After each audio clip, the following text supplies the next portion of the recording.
The sun had barely started to dip below the horizon when Marlowe Kincaid stepped off his horse, feeling the weight of the moment press heavily on his broad shoulders. His boots hit the dirt with a muffled thud, the weight of his step sending a shudder through the dry earth beneath him. Redemption was a town that didn't forgive, didn't forget, but Marlowe was a man who never asked for forgiveness. Not anymore. He wasn't the kind of man who got tied down by guilt or remorse. He had a job to do, and that job was going to change everything. Outside, the dry wind howled, kicking up dust from the dirt-packed streets of the sleepy town. Marlowe was a giant of a man, a towering figure with a stern face carved from years of hardship, each line etched into his skin telling the story of the battles he'd fought, the life he'd lived. His rough hands, calloused from years of hard work, rested casually on the twin revolvers strapped to his hips. His long, weathered duster, worn by time and use, fluttered behind him as he strode forward into the heart of the town's bank. The thick oak doors groaned as he pushed them open, the sound cutting through the otherwise silent air. Inside, every pair of eyes snapped to attention. The low hum of conversation died immediately, replaced by the thudding of Marlowe's boots on the creaky wooden floor. The room fell into an unnatural quiet. It wasn't just the noise that froze the patrons in their tracks, but the sheer presence of Marlowe. The man was a beast of a human, towering at well over 6.5 feet tall, with muscles that seemed to stretch the fabric of his clothes. When he entered a room, it was as though the very air shifted to accommodate him. The bank's teller took one look at Marlowe and instinctively took a step back. His hands shook as he reached for a pen, fumbling with the inkwell. Behind the mahogany desk in the back corner of the room, Augustus Hawthorne, the town's most influential banker, stood slowly, his breath catching as he saw who had come for him. "Mr. Kincaid," Augustus stammered, his voice cracking slightly, betraying his nerves. "I wasn't expecting you until next week." Marlowe's response was calm, almost indifferent. "I'm not here for pleasantries, Mr. Hawthorne. You owe my family, and I've come to collect." His voice was rough, like gravel, grinding against stone, deep and commanding. Augustus, a man of stature in the town, felt small in the presence of Marlowe's towering figure. He swallowed hard, struggling to find his voice.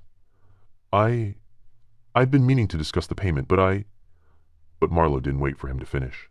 His massive hands slammed down onto the desk with such force that the wood creaked under the pressure. The energy in the room shifted. It wasn't a threat, it was a statement. His eyes locked onto Augustus's with an intensity that could have burned through the very walls. "You're out of time," Marlowe said, his words blunt. "The Kane family doesn't do business with men who can't honor their debts." Augustus's mind raced, panic setting in as he scrambled for answers. The loan he'd borrowed, $20,000, had been a desperate gamble on a railroad venture that had failed miserably. Now, that money was gone, and so were his options. Before he could say another word, the door to the back office opened, and a young woman stepped into the room. Her delicate hands gripped a leather-bound ledger, her presence a stark contrast to the storm Marlowe had brought with him. "Father, I finished going over the accounts," she began, but her words trailed off as her eyes fell on the man standing before her. Her heart skipped a beat, her breath caught in her throat. The stranger before her wasn't just a large man, he was an intimidating force of nature. She had never seen a man like him, not in all her years growing up within the town's polite circles. Catherine Hawthorne had always been protected. Always. Been shielded by her father's wealth and influence. But this man, this Marlowe Kincaid, was a reminder that civilization ended at the edge of town. She stood frozen in place, unable to move or speak as her father quickly moved to place himself between her and Marlowe. "Stay out of this, Catherine," Augustus snapped, his voice sharp. But the fear in his eyes was unmistakable. Marlowe's gaze shifted slowly toward her, and for the first time, his face softened, just slightly. "And who is this?" Marlowe asked, his tone quiet but commanding. "My daughter," Augustus answered too quickly, as if trying to distance her from the conversation at hand. "She has nothing to do with this." But Marlowe wasn't listening. His piercing gray eyes held Catherine's gaze, a silent tension thickening the air between them. His attention wasn't on Augustus anymore, it was all on her. Catherine felt a chill run down her spine. Her legs shook slightly beneath her, her corset suddenly feeling too tight. "You should have known, Mr. Hawthorne," Marlowe said in a low, almost regretful tone. "You don't have $20,000, and you don't have property worth that much either. But you do have her." The words hung in the air like a weight, an unspoken agreement that Catherine could not fathom. Her mind screamed in denial. She was not collateral. She was not a pawn to be traded for debts owed, but as she looked into Marlowe's cold gray eyes, she realized that she wasn't in control of the situation. Her father, who had raised her and taught her the value of money and negotiation, seemed powerless. She looked at him, then her protector, the man who promised her the world, and saw the truth in his eyes. He had already surrendered her, already given her up. The world she had known, the safe, predictable life of a banker's daughter, was crumbling before her eyes. Marlowe took a step forward, his massive form casting a long shadow over the room. "Your father signed you over the pond. Moment he borrowed that money, he just didn't know it yet." His words were simple, devoid of emotion, but they hit Catherine like a slap across the face. "I'm not property," she said, her voice trembling despite her best efforts to sound firm. Marlowe's gaze never wavered. "Can I?" he asked softly. "You are now. That's how this works." Catherine's mind reeled. She wanted to scream, to shout, to run away and escape the reality that was unfolding before her. But her father's broken expression, his surrender, stopped her. She had no choice. Her world had changed in an instant. She was no longer just the daughter of Augustus Hawthorne. She was now a bargaining chip in a dangerous game. "You can't do this," Augustus pleaded, his voice low and defeated. Marlowe didn't respond.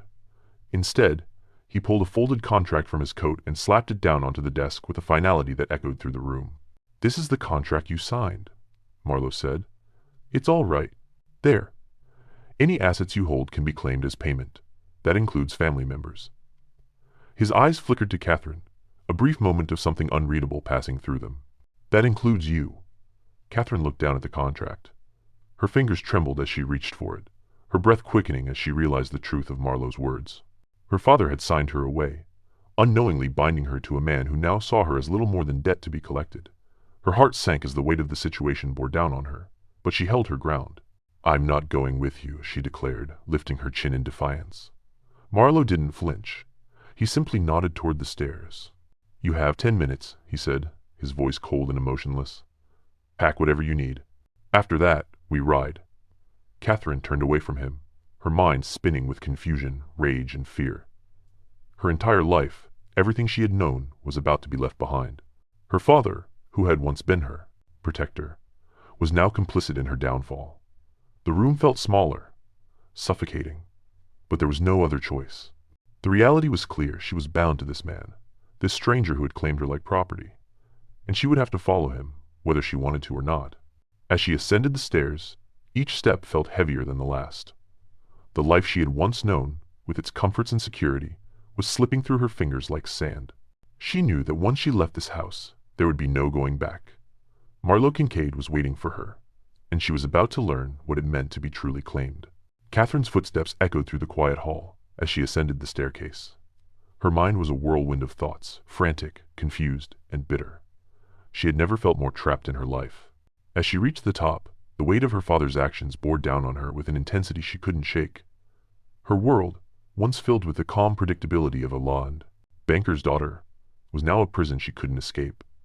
The man waiting for her at the bottom of the stairs, Marlowe Kincaid, was the embodiment of everything she feared and more. His words, though cold and devoid of sympathy, still rang in her ears. Asterisk, 10 minutes. Asterisk. That was all she had left to say goodbye to her past, to the home she had known, to the life she had worked so hard to protect. She closed her bedroom door behind her, the familiar creak of the hinges now feeling like a warning, signaling the end of an era. Her hands trembled as she reached for the leather strap of her suitcase. The soft, comforting weight of her childhood belongings felt foreign now. She had never imagined that in the blink of an eye, everything could change. Catherine moved quickly, methodically grabbing the things she couldn't bear to leave behind. Her mother's locket, tucked away in the corner of her drawer, was the first thing she grabbed. She hadn't worn it since her mother's death, but now, the silver chain seemed like the only tangible link to a past that was slipping away from her. She stuffed it into the small bag she had already prepared, but it wasn't just her belongings she was packing. She was also packing pieces of herself. Pieces she didn't know she could get back. Asterisk. It's just a journey. Asterisk, she thought. Asterisk, a journey to pay off a debt. Asterisk. But the more she tried to convince herself, the more it felt like a lie. This wasn't just a debt. This was her future, her identity, and it was being handed over to a stranger. A man who could either destroy her or make her disappear entirely. And yet, Despite the fear that clawed at her chest, there was something else, a strange, undeniable pull toward him. The man who was taking her away from everything. Marlowe Kincaid wasn't like anyone she'd ever known. He wasn't a soft-handed banker, or a politician, or even a gentleman farmer. He was a force of nature, a storm, a man who commanded the room with his presence and strength. And when he spoke, it wasn't just his words that held weight, but the weight of his entire being. Her father had signed her away like she was an object, but Marlowe had made it clear that she wasn't simply a piece of property to him. She was something much more complicated, something he hadn't fully figured out. The harsh, sudden knock on her door interrupted her thoughts. Marlowe's voice, low and rumbling, cut through the silence. "Time's up, Miss Hawthorne. We ride now." Her stomach lurched at the sound of his voice.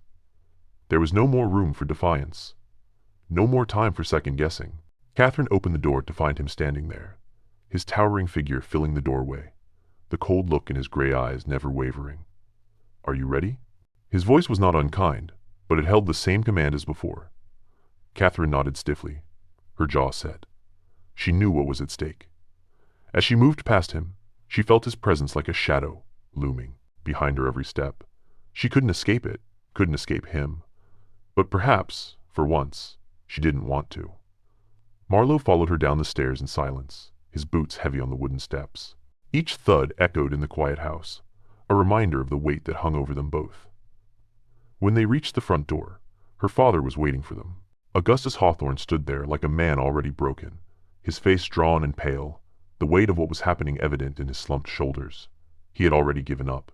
Catherine could see it in his eyes. She turned to face him, her heart aching as she realized that there was no longer any place for her in this life.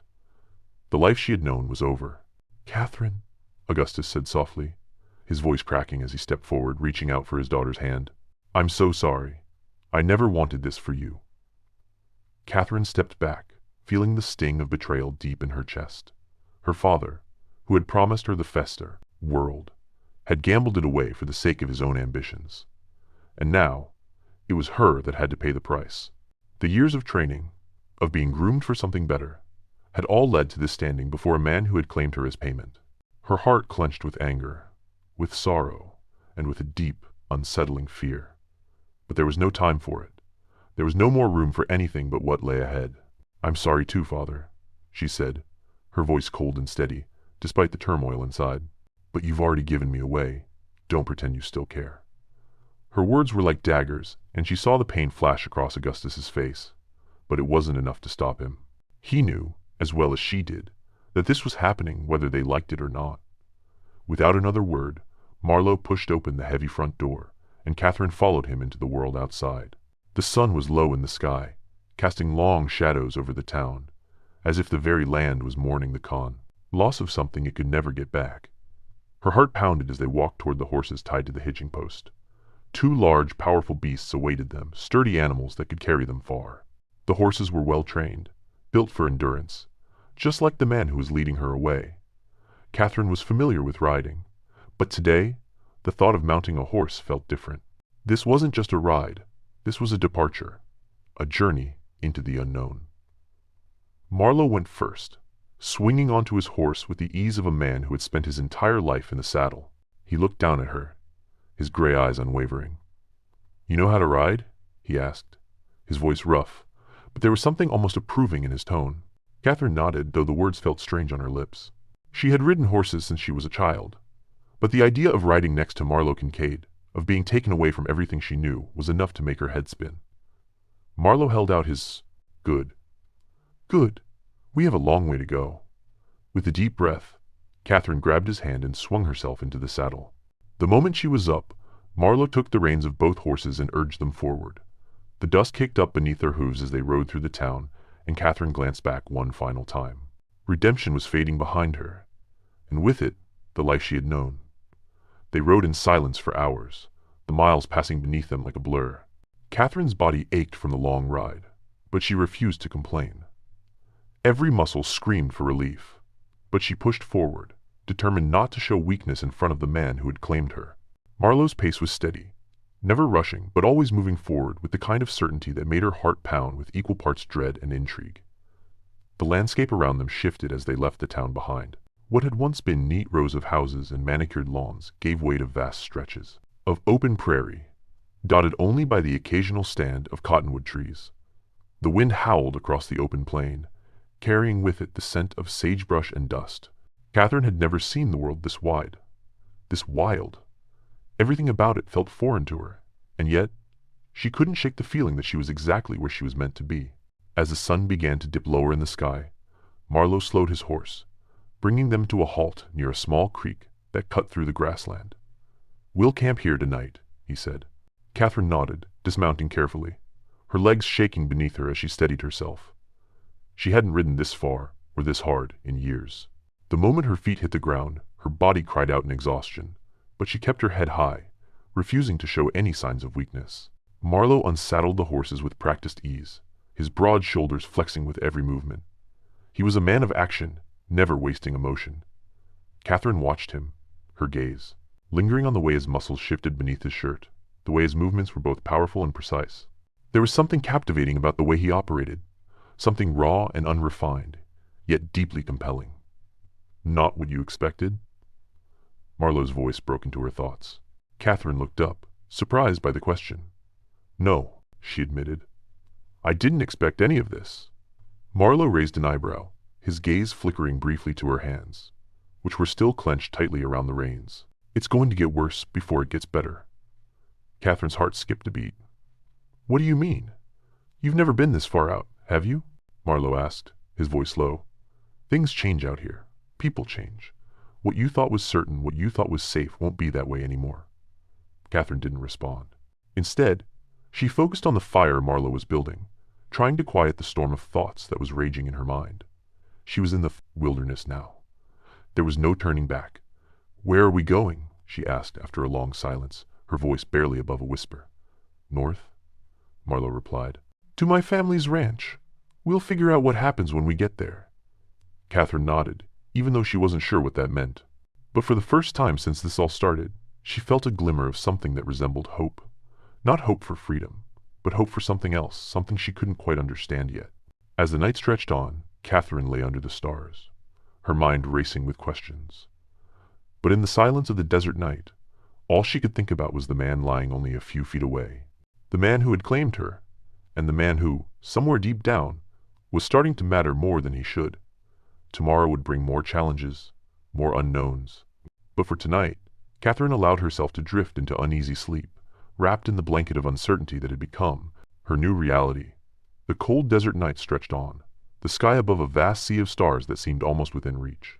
Catherine lay still, the firelight flickering across her face, her body aching from the long ride and the tension that had built up since the moment Marlowe had claimed her as his. The chill of the night air had seeped into her bones, but it was not just the cold that kept her awake, it was the uncertainty that gnawed at her every thought. What had she gotten herself into? What awaited her at the ranch? And more terrifyingly, what did Marlowe really want from her? She turned her head, her eyes drawn to him. He lay a few feet away, his form long and shadowed beneath the blanket, his face turned toward the fire. He wasn't sleeping, she realized, and her heart skipped a beat. It wasn't just his size that made him imposing. It was the air around him, the quiet intensity, the ever-present awareness that he was a man who had lived through battles, both internal, external, and who knew how to survive in a world that was unforgiving.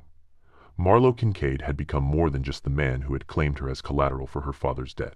The more Catherine was near him, the more she couldn't ignore the strange, unsettling attraction that simmered beneath the surface of their interactions. He was dangerous, yes, but there was a complexity to him that she couldn't quite grasp. He was a protector in his own way, but also a man who made no promises about what would happen after the debt was paid. And yet, despite the constant reminder that she was still his property until that debt was cleared, something in her stirred every time their eyes met. She rolled over and sat up, the firelight casting shadows on her features. Marlowe's eyes shifted in her direction when he sensed her movement. They locked for a brief moment, an exchange of silence that spoke volumes. He didn't ask her why she was awake, didn't question her movements. He simply acknowledged her presence. "Can't sleep?" His voice was a low rasp, like sandpaper scraping over stone. Catherine hesitated before responding. "No." She drew her knees up to her chest, wrapping her arms around them as she stared into the flames. "Just thinking." "About what?" Marlowe's tone was neutral. but she could feel the weight behind it. He was a man of few words, but when he spoke, it was always direct. There was no room for misinterpretation. She sighed, not sure how to answer him. How could she explain the thoughts that circled in her mind? The confusion, the fear, and the growing sense of something else, something that was more than just survival. About everything, she said softly. About what's going to happen when we get to your ranch. About what happens after the debt is paid. Marlowe was silent for a long moment, his gaze never leaving her. Finally, he sat up, pushing himself to his feet with the ease of a man who was used to constant movement. The fire flickered in his gray eyes as he approached her, his steps slow but purposeful. "You're not the only one thinking about that," he said, his voice deep and tinged with something more than just concern. "I've been thinking about what happens next, too." Catherine's heart raced at the hint of uncertainty in his words. It was a rare crack in the armor he wore so effortlessly. "What do you mean?" she asked, looking up at him with curiosity. He hesitated, as if measuring his words carefully. "I'm not sure what this is between us, Catherine. I took you because your father owed a debt. I thought it would be simple.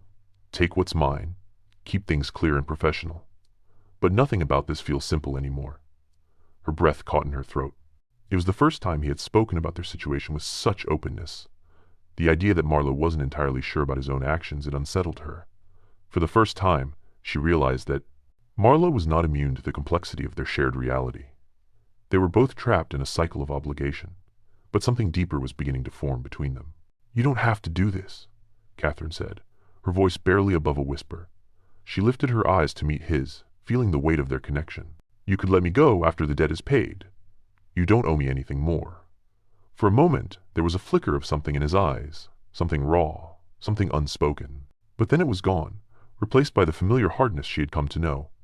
"I can't just let you go," Marlowe said quietly, though his words were laced with an emotion Catherine couldn't name. "Not anymore." Catherine's heart seemed to stop in her chest, the realization settling like a stone in her stomach. She wasn't sure what he meant by that. Was it pity? Desire? Or something more dangerous, something neither of them could control? Before she could ask, Marlowe stepped back and returned to the fire. He sat down, and she followed, her body still humming with the tension between them. "We'll figure this out when we get there," he said, though his voice was distant now, the emotional vulnerability gone. "Just get some rest. We've still got a long ride ahead of us." Catherine nodded, though the weight of his words hung in the air, pressing on her chest like an invisible hand. As the night continued, her thoughts swirled around his cryptic response. It was clear that neither of them knew what came next, but the idea that he was beginning to see her as more than just collateral unsettled her in ways she didn't understand. The morning came far too quickly, and with it, the realization that their journey was far from over. Marlowe had already broken camp by the time Catherine awoke, his movements swift and deliberate. She stretched, her body sore from the previous day's ride, but she pushed past the discomfort, her resolve hardening. She had made it this far, she wasn't going to let anything stop her now. They mounted their horses in silence, and Marlowe led them forward without speaking, the rhythmic pounding of their horses' hooves filling the quiet air. The terrain around them was rugged and harsh, the vast plains giving way to jagged hills and dry riverbeds. This was Marlowe's world, a place where the land and the people were tough, unyielding. It was a world that Catherine had never truly understood until now. As they rode, her thoughts began to drift back to her father, the man who had gambled away her life for the sake of ambition. He had promised her so much, but in the end, it was all an illusion. Her father had betrayed her, and she had no idea whether she would ever be able to forgive him. The thought of facing him again once they reached the ranch sent a wave of anxiety crashing through her, but there was no turning back now. The silence between them stretched on for hours, the landscape rolling out endlessly before them. Finally, just as the sun began to dip below the horizon, Marlowe spoke. "We'll be there by morning," he said, his voice still holding a note of finality, but also something softer, something almost reassuring. "We'll make camp here tonight, then head out at first light." Catherine nodded, her chest tight. She wasn't sure what she was expecting once they arrived at the ranch, but a sense of finality was settling over her like a thick fog. This wasn't just about the dead anymore, it was about what came after, what they both decided to do with what had happened between them. As they set up camp, Catherine took her place near the fire, her eyes on the distant horizon. She couldn't escape the feeling that everything had changed, maybe even before she realized it. The ranch, Marlowe's family, her father's involvement in whatever dark deal he had. made it all felt like a tangled mess, one she couldn't unravel on her own. Later that night, as they sat by the fire, Marlowe's voice broke through her thoughts again. "You've got questions," he said, the words heavy, as if he were reading her mind. "And I don't have all the answers, but I'll give you what I can." Catherine met his gaze, her heart pounding. There was so much left unsaid between them, but for the first time, she felt like there was a chance to understand it. She took a deep breath. "Why me?" she asked quietly. "Why did you come after me?" Marlowe's expression softened for a moment, and then he leaned forward, the firelight dancing in his eyes. "Because when your father made the deal, he thought he could hide behind a contract. He didn't think about what would happen when someone like me came to collect. And as for you, I didn't plan for any of this, but I've got no choice but to see it through. So do you."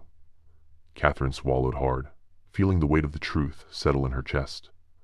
She wasn't just his collateral anymore. She was part of something bigger, something she couldn't escape.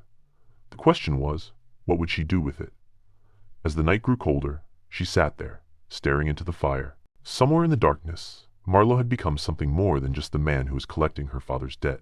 And now, with each passing moment, the question of who they were to each other loomed larger than ever before. Tomorrow, they would arrive at the ranch, and everything would change once again.